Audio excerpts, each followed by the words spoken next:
दोस्तों, 4 मई 2026 पश्चिम बंगाल की राजनीति में एक बड़ा बदलाव देखने को मिला।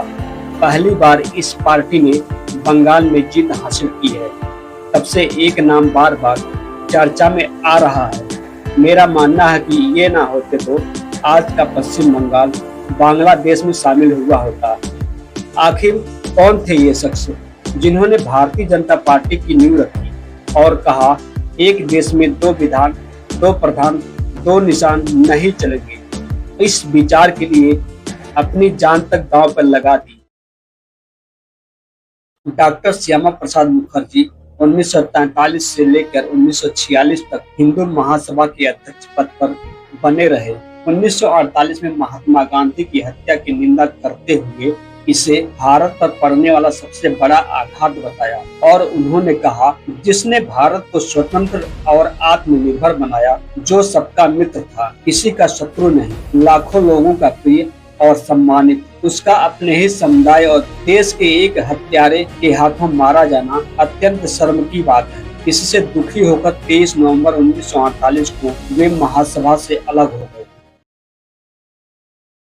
21 अक्टूबर 1951 दिल्ली में एक नए राजनीतिक दल की स्थापना हुई, भारतीय जनसंघ, और इसके पहले अध्यक्ष बने डॉक्टर श्यामा प्रसाद मुखर्जी। इस पार्टी का मुख्य उद्देश्य था राष्ट्रवाद, मजबूत भारत, एक संविधान और एक राष्ट्रीय पहचान। यही जनसंघ आगे चलकर भारतीय जनता पार्टी की नींव बना। 1952 में उन्होंने संसद में धारा 370 का विरोध करते हुए कहा, एक देश में दो विधान, दो प्रधान और दो निशान नहीं चलेंगे। उस समय कश्मीर में अलग संविधान, अलग नियम लागू थे। दोस्तों, 1929 में उन्होंने राजनीति में कदम रखा और कांग्रेस उम्मीदवार के रूप में बंगाल विधान परिषद पहुंचे। 1937 में कांग्रेस से अलग होकर स्वतंत्र उम्मीदवार के रूप में चुने गए। 1939 में वे हिंदू महासभा में शामिल हुए और कार्यकारी अध्यक्ष बने। फरवरी 1941 में मुखर्जी ने एक हिंदू रैली में कहा कि अगर मुसलमान पाकिस्तान में रहना चाहते हैं तो उन्हें अपना सामान पैक करके भारत छोड़ देना चाहिए, जहां भी वे चाहें। 1946 में उन्होंने बंगाल विभाजन की मांग की ताकि हिंदू बहुल क्षेत्र पूर्वी पाकिस्तान में न शामिल हो पाए। दोस्तों, 15 अगस्त 1947 भारत स्वतंत्र हुआ और नेहरू जी ने उन्हें उद्योग आपूर्ति मंत्री बनाया, लेकिन जल्द ही सरकार की नीतियों से उनके मतभेद शुरू हो गए। अल्पसंख्यक तुष्टीकरण, कश्मीर नीति, पाकिस्तान में हिंदुओं पर अत्याचार और नेहरू लियाकत समझौता, इन मुद्दों पर वे खुलकर सरकार के विरोध में आ गए। आखिरकार उन्हें मंत्रिमंडल से इस्तीफा देना पड़ा, क्योंकि उनके लिए सत्ता से ज्यादा महत्वपूर्ण थे उनके सिद्धांत। दोस्तों, 6 जुलाई 1901 कलकत्ता के एक प्रतिष्ठित परिवार में एक ऐसे बच्चे का जन्म हुआ जो आगे चलकर इतिहास लिखने वाला था। इस बच्चे का नाम रखा गया श्यामा प्रसाद मुखर्जी। उनके पिता कलकत्ता हाई कोर्ट के न्यायाधीश और कलकत्ता विश्वविद्यालय के कुलपति थे। उनकी माता थी जोग माया देवी।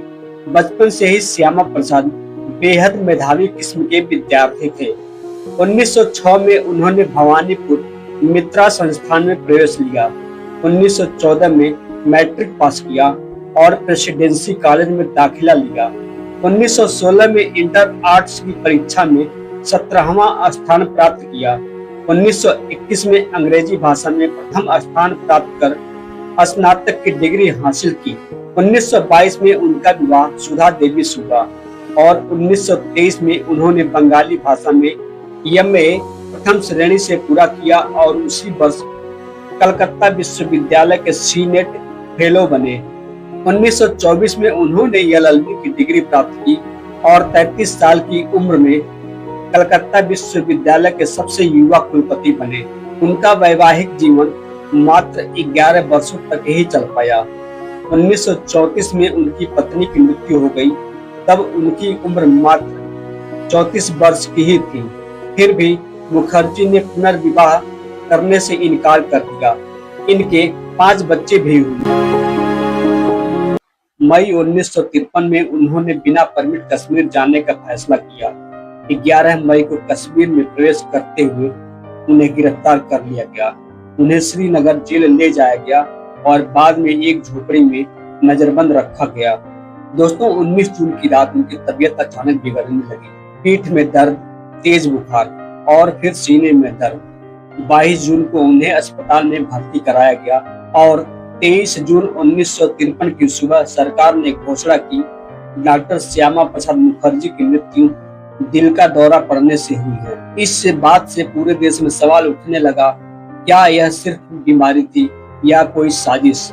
उनकी माता योग माया देवी ने निष्पक्ष जांच की मांग की, लेकिन तत्कालीन प्रधानमंत्री ने कोई जांच आयोग नहीं बनाया। आज भी उनकी मृत्यु भारतीय राजनीति में सबसे बड़े रहस्यों में गिनी जाती है। डॉक्टर श्यामा प्रसाद मुखर्जी सिर्फ एक नेता नहीं थी, वे एक विचारधारा थी, एक ऐसा विचार जो राष्ट्र की बात करता था। उनकी सोच समय के साथ और मजबूत होती गई और आज भी भारतीय राजनीति में उनका नाम बेहद प्रभावशाली ढंग से लिया जाता है। दोस्तों, एक शिक्षक, एक राष्ट्रवादी, एक आंदोलनकारी और एक रहस्य, यह थी कहानी डॉक्टर श्यामा प्रसाद मुखर्जी की। अगर आपको यह वीडियो पसंद आया हो तो वीडियो को लाइक, चैनल को सब्सक्राइब और शेयर जरूर करें।